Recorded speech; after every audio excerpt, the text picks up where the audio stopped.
Hello నమస్తే. The federal Andhra Pradesh స్వాగతం. ఈవేళ రాష్ట్రంలో ఎక్కడ చూసినా వినపడుతున్న ఒక పేరు సాటిస్ఫాక్టరీ లెవెల్స్, అంటే తెలుగులో సంతృప్తి స్థాయి అనే పదం చాలా ఎక్కువగా వినపడుతుంది. చంద్రబాబు నాయుడు ఆ, ఎప్పుడు పరిపాలనలోకి వచ్చినా కొన్ని రకాల పదాలు వినపడుతూ ఉంటాయి.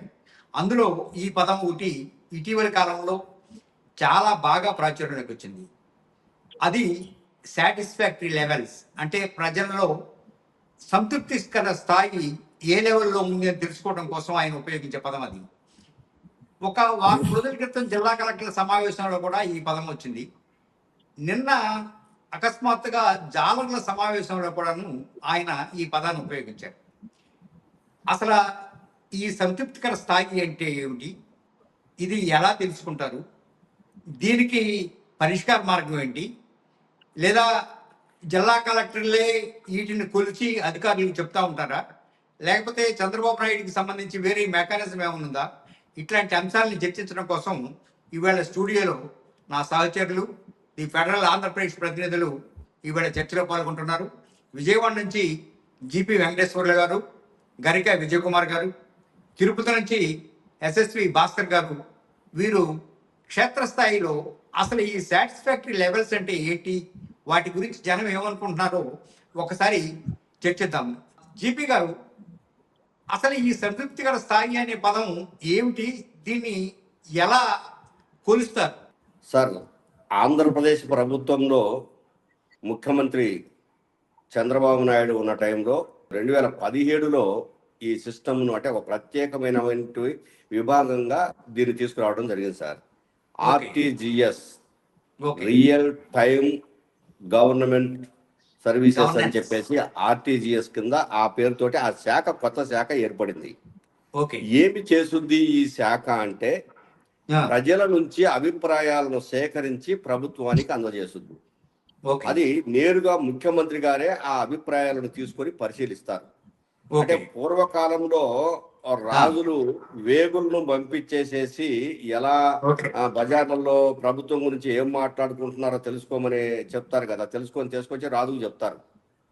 అయితే ఇప్పుడు ఈ ఆర్టీజీఎస్ ద్వారా ప్రజలు ఏమనుకుంటున్నారనే అంశాన్ని వివిధ సాధనాల ద్వారా, అంటే వాట్సాప్ కావచ్చు, ఫేస్బుక్ది కావచ్చు, ఇట్లా రకరకాల సాధనాలు ఉన్నాయి. ఈ మన క్యూఆర్ కోడ్ కావచ్చు, ఇట్లా వీటన్నిటి ద్వారా ఈ సమాచారాన్ని నేరుగా అంటే మనకు వాళ్ళు అంటే ఫోన్ కాల్స్ కూడా మనకు చేస్తారు. ఐవీఆర్ఎస్ సర్వే ఇది చేసినప్పుడు ఆ సమాచారం అంతా కూడాను వీళ్ళ దగ్గర నుంచి నేరుగా ఆర్టీజీఎస్ పోర్టల్కి వెళ్ళిపోతుంది. ఆ పోర్టల్లో నిక్షిప్తం అవుతుంది ఆ సమాచారం. దాన్ని ముఖ్యమంత్రి గారు వారానికి 2 రోజులు చూస్తారు. అప్పుడు అంటే ప్రజల నుంచి వచ్చిన సంతృప్తి ఏ స్థాయిలో ఉంది, 70%, 80%, 90%, 100% ఉందా, ఒక్కొక్క స్కీముకు సంబంధించి దీన్ని డీటెయిల్ గా తీసుకుంటారు. అప్పుడు ఆ స్కీమ్ గురించి, ఇప్పుడు ఉదాహరణకు పింఛన్లు ఉన్నాయి, పింఛన్లు పంపిణీ చేసే దానికి సంబంధించి 90% సంతృప్తి వచ్చింది, అంటే ఒక 10% అసంతృప్తి ఉంది. ఆ 10% అసంతృప్తిని ఏం చేయాలని అధికారులను పిలిపించి అప్పుడప్పుడు రివ్యూ చేసినప్పుడు మాట్లాడతారు. ఈ విధంగా సమాచారాన్ని సేకరిస్తారు సార్. ఓకే విజయ్ గారు, ఇప్పుడు ఆర్టీజీఎస్ గురించి జిపి గారు చాలా వివరంగా చెప్పారు. మరి వాట్సాప్ ఆధారిత గవర్నెన్స్ అని ఈ మధ్యకాలంలో ఆంధ్రప్రదేశ్లో ఒక వినూత్నమైన కార్యక్రమాన్ని చేపట్టినట్టుగా కూడా మంచి నారా లోకేష్ గారు చెప్పారు. ఇది ఏఐ ఆధారిత మెకానిజం అని, అసలు దాని లోపల పెట్టిన కొన్ని క్షణాల్లోనే సమస్య పరిష్కారం అవుతుందని అంటున్నారు. ఇది ఏమిటి, దీనికన్నా సంతృప్తికర స్థాయికి ఉన్న సంబంధం ఏంటి? సార్, దీని పేరు వాట్సాప్ గవర్నెన్స్ మన మిత్ర పేరుతోటే దీన్ని తెరపైకి తీసుకొచ్చారు సార్. 2024లో అధికారంలోకి వచ్చిన తర్వాత టెక్నాలజీని పరిపాలనలో ఒక భాగంగా చేసి దాని ద్వారా ప్రజలకి ఇన్స్టెంట్ సేవలు, అంటే సత్వరమే సేవలు, అప్పటికప్పుడే ప్రజలు ప్రభుత్వం నుంచి సేవలు పొందేదానికి ఈ వాట్సాప్ గవర్నెన్స్ తీసుకొచ్చారు సార్. స్పీడ్ ఆఫ్ గవర్నెన్స్ కూడా అంటారు దీన్ని. మన మిత్ర కింద దీన్ని అమలు చేస్తున్నారు. 2024 తర్వాత నుంచి దీన్ని అమలు చేస్తున్నారు. ప్రత్యేకించి దీని ద్వారా దాదాపు 20 నుంచి 30 అంటే బల్క్ లోనే చాలా వరకు సేవలు అందిస్తున్నట్టు ప్రభుత్వం చెప్తుంది. ప్రత్యేకించి దీంట్లో పరీక్షలకు సంబంధించినటువంటి ఫలితాలు వెంటనే తెలుసుకోవడానికి మనమిత్ర చాలా బాగా ఉపయోగపడుతుంది అన్న చర్చ ఉంది.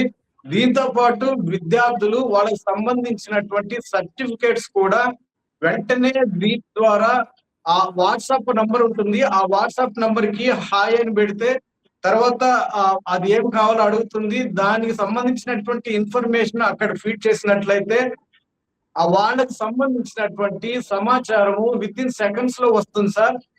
దీని మీద అయితే రాష్ట్ర వ్యాప్తంగా ప్రజల్లో కొంచెం సంతృప్తికరంగానే ఉన్నారు. సేవలు కూడా సత్వరమే అందుతున్నాయన్న సంతోషాన్ని కూడా వ్యక్తం చేస్తున్నారు. అయితే దీనిలోనే డీజీ లాకర్ అన్న ఒక దీన్ని తీసుకొచ్చారు. దాంట్లో ఏంటంటే సర్టిఫికేట్స్ అన్ని కూడా సమాచారానికి సర్టిఫికేట్స్ మొత్తం దాంట్లో దాంట్లో పెట్టుకొని ఒక ఫైల్ లాగా లాక్ చేసుకునే అవకాశం కల్పించారు.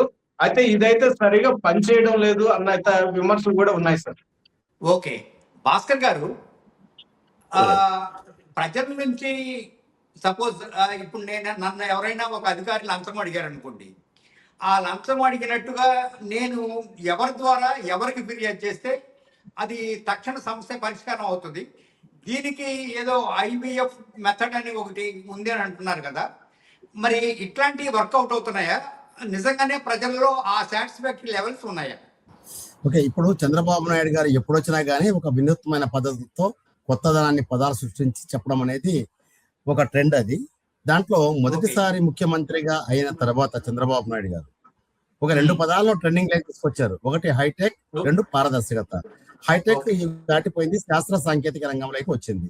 పారదర్శకత మాత్రం ఇంకా ఆ పదం కొనసాగుతూనే ఉంది. మీరు అడిగిన దాంట్లో ఫస్ట్ ఒక పాయింట్ చెప్పాలి సార్. ఈ వాట్సాప్ గవర్నెన్స్ సంబంధించి అందుబాటులోకి తీసుకొచ్చిన అనేక సేవలు ఇంతవరకు అందుబాటులోకి రాలేదు. నంబర్ 2, వాట్సాప్ గవర్నెన్స్ లో సంబంధించి southern power distribution company limited Tirupati head quarter గా 8 జిల్లాల కేంద్రం ఇది. విద్యుత్ బిల్లులు చెల్లించాలంటే గతంలో గూగుల్ పేలో చెల్లించే అవకాశం ఉండే చెల్లిస్తా ఉన్నారు. అయితే కొన్ని లక్షల కనెక్షన్లు ఉంటే ఒక్కో కనెక్షన్ కి 2 రూపాయలు గేట్ ద్వారా గూగుల్ పేకి డబ్బులు వెళ్ళిపోతున్నాయి. ఆ డబ్బులు వేస్ట్ అవుతున్నాయి. ఆ సేవలు కట్ చేశారు. ఒక క్యూఆర్ కోడ్ పెట్టి ప్రత్యేకంగా విద్యుత్ బిల్లుల పైన ఇచ్చారు. అది ఎంత టిపికల్ గా ఉందంటే దారుణంగా ఉంది. సామాన్య మానవుడికి అర్థమయ్యే స్థాయిలో లేదు. మూడో ప్రశ్న, మీరు ఈ అవినీతికి సంబంధించి అడిగారు సార్. అవినీతికి సంబంధించి గతంతో పోలిస్తే ఏసీపీ విభాగం జూలు విధిల్చింది, కొద్దిగా పనిచేస్తూ ఉంది. మీరు ఇక్కడ ఒక వివరాలు గమనిస్తే సార్, టాప్ పెర్ఫార్మింగ్ లో వాట్సాప్ గవర్నెన్స్ లో Tirupati 94.7%, Srikakulam 93.2%, Krishna district 92.8%. Yes, really appreciable performance for the state government. At the same time, మనం ఒక ప్రశ్న వేయాలా, ఇంత స్థాయిలో ఫీడ్బ్యాక్ తీసుకొని రాష్ట్ర ప్రభుత్వం పరిష్కరిస్తా ఉంటే గ్రీవెన్స్ కి వేల మంది ఎందుకు క్యూ కడుతున్నారు, పొద్దంతా ఎందుకు వేచి ఉంటున్నారు? ఈ ప్రశ్నకు సమాధానం మీ అభిప్రాయం ఏంటి? వాట్సాప్ గవర్నెన్స్ లో తీసుకొచ్చిన సేవలు పూర్తి స్థాయిలో అందుబాటులో లేకపోవడం అయితే, ఫిర్యాదు నమోదు చేసిన ఆ కంట్రోల్ సెంటర్ లో వాళ్ళు తీసుకోవడం మినహాయించి వాటిపైన సూపర్వైజింగ్ లేదు. సూపర్వైజింగ్ లేకపోవడం వల్ల ఆ గ్రివెన్స్, ఇప్పుడు ఫర్ ఎగ్జాంపుల్ తిరుపతికి సంబంధించిన గ్రివెన్స్ స్టేట్ క్యాపిటల్ కు, సెక్రటేరియట్ కో లేకుంటే ఆ సెల్ కో వెళ్ళింది. దాన్ని వెంటనే ఫార్వర్డ్ చేసి కనీసం వారం 10 రోజుల్లో అయినాగా దాన్ని పరిష్కరిస్తే నిజంగా WhatsApp governor success sir. Right. GP గారు, ఇప్పుడు భాస్కర్ గారు చెప్పిన దాంట్లో ఒక పాయింట్ ఫైల్ క్లియరెన్స్ సంబంధించింది.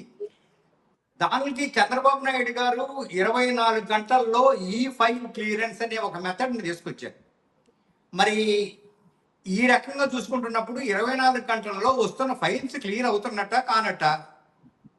అవటం లేదు సార్. 24 గంటల్లో ఫైల్స్ క్లియర్ కావాలనేది చంద్రబాబు నాయుడు గారు తీసుకున్న నిర్ణయాల్లో ఒకటి మంచి నిర్ణయం కూడా. అది అయితే ఓకే. అన్ని అవడం లేదు, కొన్ని మాత్రము అవుతున్నాయి. ఇప్పుడు ఉమ్, ఇప్పుడు మీరు అవినీతి అన్నారు చూడండి, ఇందనక ఓ, అవినీతిని ఎట్లా నిర్ధారిస్తారని. ఆ, ఇప్పుడు ఈ IVRS సర్వే అంటే అంటే ఇంటరాక్టివ్ వాయిస్ రెస్పాన్స్ సిస్టమ్ అది. ఉమ్, ఇదే ఇప్పుడు ఈ ఓకే. ఫోన్ కాల్ ద్వారా ఫోన్ చేసేసేసి దాన్ని IVRS సర్వే అంటారు దాన్ని. ఓకే. వాళ్ళకి ఎవరికైనా అడిగితే ఆ, వ్యక్తిగతంగా ఫలానా తప్పు జరిగిందనేది దాంట్లో ఏం తెలుసుకోవడానికి లేదు.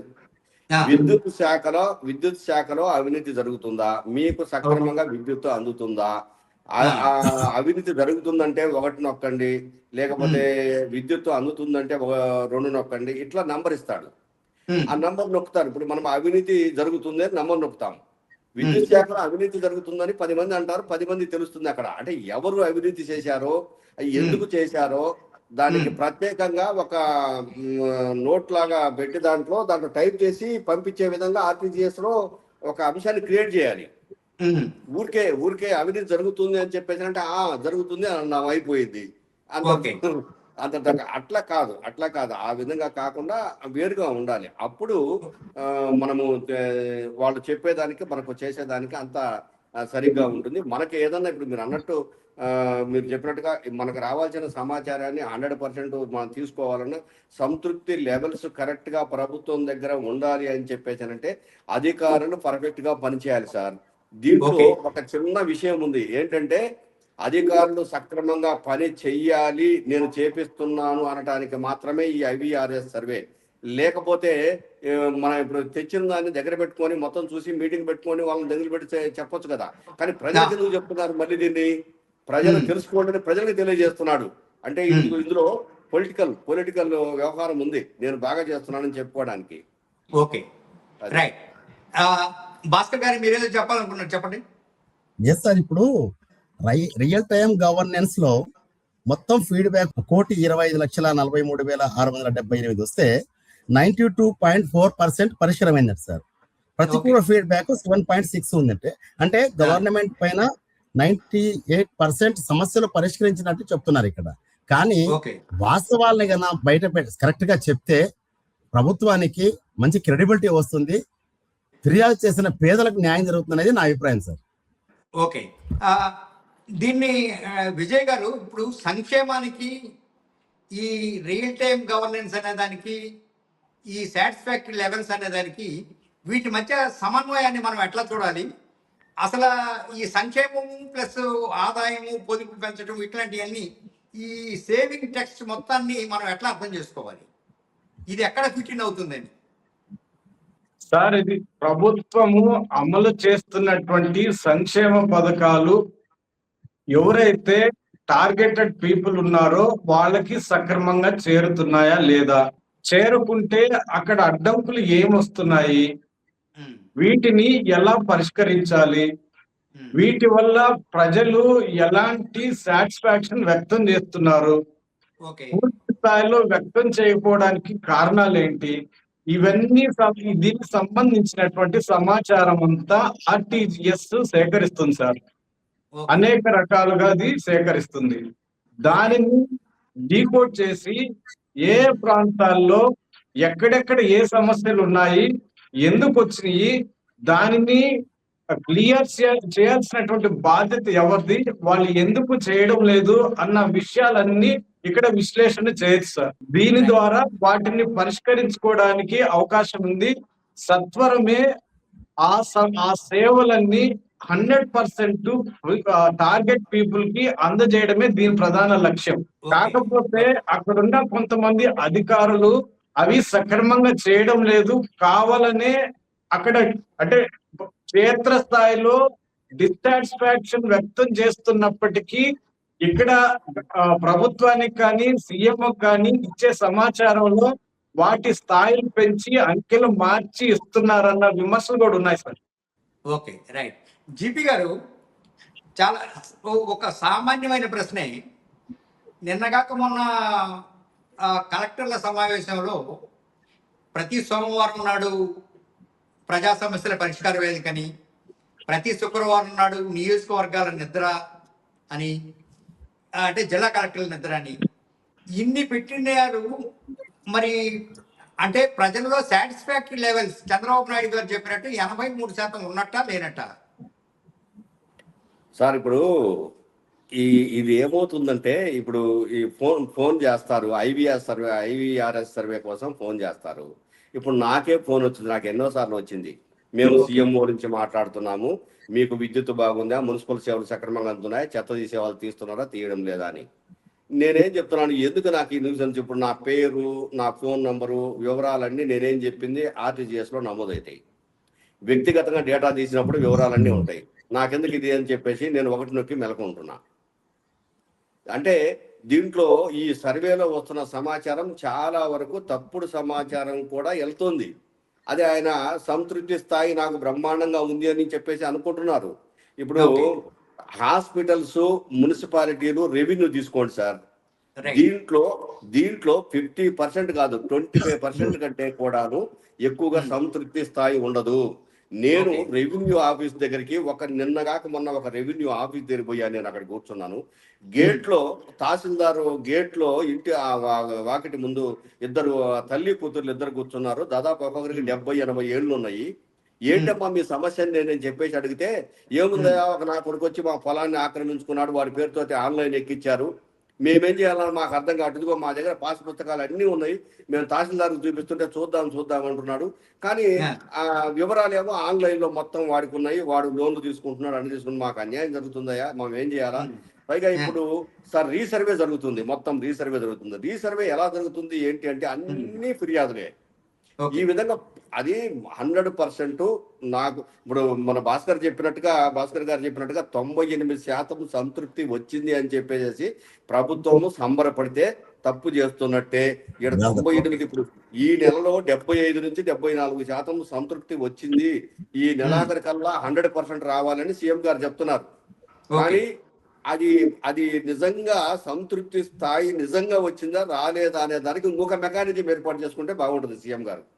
ఓకే భాస్కర్ గారు, ఈ మొత్తం ఎఫెక్ట్ లో, ఈ మొత్తం దీనిలో లీడర్లకి, అధికారులకు కూడా చంద్రబాబు నాయుడు గారు రేటింగ్స్ ఇస్తూ ఉంటుంటారు. నువ్వు పలానా ఇందాక మీరు చెప్పిన లెక్కలు కూడా అవే అనుకుంటారు. మరి ఈ తరహా పర్ఫార్మెన్స్ రేటింగ్లు ఇస్తున్నప్పుడు వాటిని ఎవరు ఇస్తున్నారు? ప్రజలు ఇస్తున్నారా? కలెక్టర్లు ఇస్తున్నారా? ముఖ్యమంత్రి గారు ఇస్తున్నారా? ఎవరు ఈ స్థాయి, ఇదిగో ఈ పలానా అధికారి స్థాయి ఇది అని ఎవరు ఎట్లా నిర్ణయిస్తారు? ఓకే సార్, అయితే ఒక చిన్న మాట సార్. 2004 ఎలక్షన్లప్పుడు మీకు గుర్తుండే ఉండాలా, బాగా బీభత్సంగా కాంగ్రెస్ పార్టీ ప్రచారంలో జరుగుతూ ఉంటే ఏఐసిసి ఆంధ్ర వ్యవహారాల ఇన్ఛార్జి గులాం నబీ ఆజాద్ గారు చెప్పారు, ఖచ్చితంగా మేము ఈసారి గెలుపు గుర్రాలు తెప్పిస్తే డబ్బులున్నాయా లేవో చూడము, కుదరదు, ఖచ్చితంగా మేము డబ్బులున్న వాళ్ళకే లేకుండా గెలుపు గుర్రాలకి ఇస్తా ఉన్నారు. ప్రచారం అంతా అయిపోయి ఢిల్లీ అయిపోయిన తర్వాత ఏం జరిగింది సార్? అల్టిమేట్ గా సేమ్ తెలుగుదేశం పార్టీలో కూడా చంద్రబాబు నాయుడు గారు రేటింగ్ ఇచ్చినా ఏం చేసినా గానీ అది ఆయన మందలించడం వరకే జరుగుతాను తప్పిస్తే క్షేత్ర స్థాయిలో జరుగుతున్న విషయాల్లో ప్రధానంగా ఒక విషయం గమనించాలి సార్. చంద్రబాబు నాయుడు లాంటి ఒక సీనియర్ లీడరు, 4 సార్లు ముఖ్యమంత్రిగా పనిచేసిన వ్యక్తి, క్షేత్ర స్థాయిలో రాజశేఖర రెడ్డి గారి తర్వాత ఏ మూల ఏముంది, ఎవరి పేరుతో కూడా పిలవగలిగినటువంటి మంచి గ్రాస్పింగ్ పవర్ ఉన్న మంచి లీడర్ చంద్రబాబు నాయుడు, దాని డౌట్ లేదు. అయితే ఈయనకి ఎందుకు ఈ ఆలోచన రావడం నాకు అర్థం కావట్లేదు. శాస్త్రంగా ఈ టెక్నికల్ గా వాడుకోవడంలో చంద్రబాబు నాయుడు గారిని మించిన వాళ్ళు ఎవరు ఉండరు. ఇదే సందర్భంలో రాష్ట్ర ప్రభుత్వానికి ఇంటెలిజెన్స్ గానీ, కౌంటర్ ఇంటెలిజెన్స్ గానీ, స్పెషల్ బ్రాంచ్ డిపార్ట్మెంట్లు ఇస్తా ఉండే రిపోర్ట్స్ పర్ఫెక్ట్ గా పోతున్నాయా లేవనేది కూడా ఆయన ఒకసారి సమీక్షించుకోవాలి సార్. ఈ రెండు కంపేర్ చేస్తే అసలు నిజంగా ఈ 83%, 93% నిజమా అబద్ధమా అనేది వాళ్లే నిర్ణయించుకుంటారు సార్. వాస్తవానికి గ్రౌండ్ రియాలిటీకి, గవర్నమెంట్ పోయే రిపోర్ట్ కి సంబంధమే ఉండదు. ఎందుకంటే నాకు సంబంధించిన వాళ్లే ఇంటెలిజెన్స్ డిపార్ట్మెంట్ చాలా తెలిసిన వాళ్ళు ఉంటారు. చిట్ గా మాట్లాడినే చెప్పుకుంటారు. ఇంకో మాట చెప్పాలి సార్, నిజంగా మీరు ఒక మాట అన్నారు, చంద్రబాబు నాయుడు గారికి కలెక్టర్ల అంబాసిడర్లు అని చెప్పాను. ఒక కేస్ స్టడీ ఒకటి చెప్పాలి సార్. పుల్లంపేట దగ్గర ఒక ఎక్స్ ఆర్మీ మ్యాన్, ఆయనకు వచ్చినాక 5 ఎకరాల భూమి ఇచ్చింది గవర్నమెంట్. దాన్ని పట్టా చేయమంటే తహసీల్దార్ గారు పట్టించుకోవట్లా. కలెక్టర్ వెంకటేశ్వర గారి దగ్గర కూర్చున్నాడు. సార్ నా పరిస్థితి ఏంటంటే నువ్వు ఫోన్ చేయన్నాడు. ఆయన ఫోన్ చేయగానే లేదా ఇల్లు నుంచి డబ్బులు ఇచ్చేసి పనిచేసుకోబో, ఇది కుదరదు అన్నాడు. వెంటనే ఫోన్ తీసుకొని కలెక్టర్ గారు మిస్టర్ తహసీల్దార్ కలెక్టర్ మాట్లాడుతున్నాం, సస్పెండ్ అన్నాడు అంతే. ఇలా ఎంతమంది చేయగలరు సార్? గట్స్ ఉండాలి చేయడానికి. అంటే ఆఫీసర్లు కూడా గట్స్ ఉన్నాయి, విలువలు ఉన్నాయి, వాళ్ళు పనిచేసే సామర్థ్యం ఉంది. కానీ నాయకులు వాళ్ళని కాస్త ఫ్రీగా పని చేయించే వెసులుబాటు కల్పిస్తే, సమస్యలు పరిష్కరించడానికి అవకాశం కల్పిస్తే ఈ గ్రీవెన్సెల్ బ్రహ్మాండంగా నడుస్తుంది. ఈ రిడ్రెసల్ ఫోరమ్స్ కానీ, వాట్సాప్ గవర్నెన్స్ కానీ ఇవన్నీ కూడా అందుకు అవసరం ఉండవు సార్. కానీ ఆ దిశగా ప్రభుత్వం గ్రౌండ్ రియాలిటీని తీసుకోవాల్సిన అవసరం ఉందనేది ఇక్కడ కనిపించే ఈ లెక్కలు రిపోర్ట్ చెప్తున్నాయి sir. Okay, right. Vijay, speed of delivering governance అనేది ఒక ఇప్పుడున్న మెథడ్లో ఒక మెథడ్.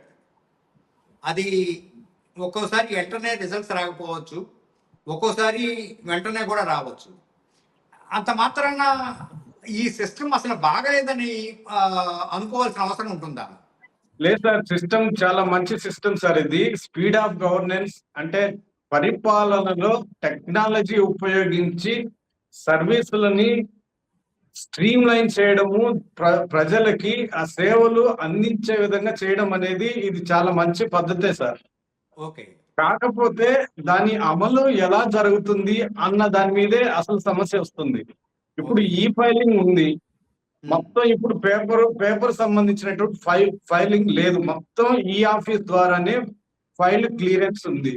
మొన్న జరిగినటువంటి కలెక్టర్ కాన్ఫరెన్స్ లో కూడా ఇదే అంశాన్ని చాలా సీరియస్ గానే సీఎం చంద్రబాబు గారు ఆగ్రహం వ్యక్తం చేశారు. అంటే ఈ ఆఫీస్ ఉన్నప్పటికీ ఫైళ్లు చాలా పెద్ద మొత్తంలో పెండింగ్ లో ఉండిపోతున్నాయి, వాటిని ఎందుకు క్లియర్ చేయడం లేదు? అటు మంత్రులు గాని, ఇటు కార్యదర్శులు గాని, కలెక్టర్లు గాని. ఓకే. అందుకని ఒక పద్ధతి కూడా తీసుకొచ్చారు. ఎవరైతే ఫైల్ పెండింగ్ లేకుండా క్లియర్ చేస్తారో అటు మంత్రులకు కానీ, ఇటు అధికారులకు కానీ వాళ్ళకి ర్యాంకింగ్ సిస్టమ్ ఇస్తాము. ఎవరైతే సత్వరమే ఎప్పటికప్పుడు ఫైల్ క్లియర్ చేస్తారో వాళ్ళకి ఫస్ట్ ర్యాంకు, సెకండ్ ర్యాంకుల వారీగా ఇస్తాము. మిగిలిన వాళ్ళకి వీరిని మెంటర్లుగా పెడతాము అని చెప్పారు. అంటే వీళ్ళు అనుసరిస్తున్నటువంటి విధానాలు మిగతా వాళ్ళు కూడా అనుసరించి ఆ పెండింగ్ ఫైల్ ని ఎప్పటికప్పుడు క్లియర్ చేయడము అన్నది దీని ఉద్దేశం సార్.